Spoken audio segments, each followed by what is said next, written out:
સામાન્ય માણસના મગજમાં એક દિવસમાં 70,000, એક કલાકમાં 3,000 અને એક મિનિટમાં 50 અલગ અલગ વિચાર આવે છે, આવું સંશોધન કહે છે.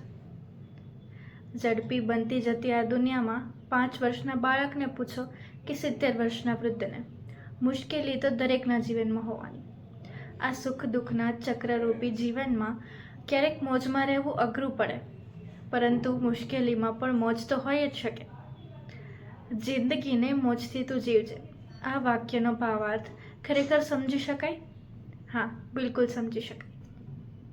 મોજ, સુખ, આનંદ આ બધા જ પર્યાય મનની એક પરિસ્થિતિ સૂચવે છે. અને મનની કોઈ પણ પરિસ્થિતિ એ સંપૂર્ણપણે આપણા કાબૂમાં હોઈ જ શકે છે. પરંતુ મુશ્કેલીના સમયે આ બે વાતો હંમેશા મનમાં રાખવી જોઈએ. પહેલું એ છે કે જે થાય એ સારા માટે થાય છે. અને બીજું વાક્ય એ છે કે આ સમય અને પરિસ્થિતિ હંમેશા બદલાતા રહે છે અને આ બદલાવ આપણા હાથમાં બિલકુલ નથી. મોટાભાગના લોકોને આ બે વાક્યો ખબર જ હોય છે, પરંતુ આ બે વાક્યનો ઉપયોગ ક્યારે કરવો એની જાણ હોવી પણ જરૂરી છે.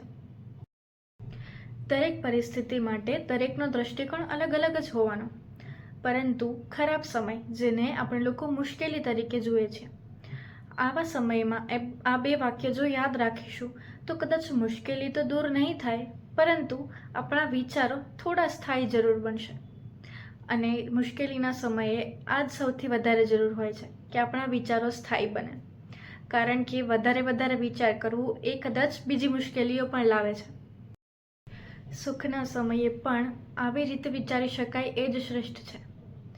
અને તેના માટે સમય અને પરિસ્થિતિ પર વિશ્વાસ હોવો જોઈએ તથા પોતાના પર અને ઈશ્વર પર શ્રદ્ધા હોવી જોઈએ. આમ કરવાથી આપણા વિચારને સ્થાયી તથા હકારાત્મક બનાવી શકાય છે. સમય અને પરિસ્થિતિ જ્યારે આપણા હાથમાં જ નથી તો એના વિશે વિચારીને આમ પણ કોઈ ફાયદો નથી. અને મારા મતે તો સ્થાયિત્વ જ જિંદગીની મોજ છે. સુખના સમયે ખુશ રહેવું અને દુઃખના સમયે સ્થાયી રહેવું એ જ હવે તો જરૂરી છે. અને આમ કરવાથી આત્મવિશ્વાસ વધે છે.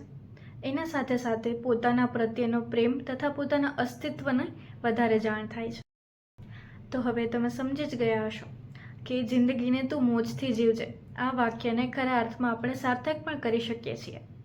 શું તમે પ્રયત્ન કરશો?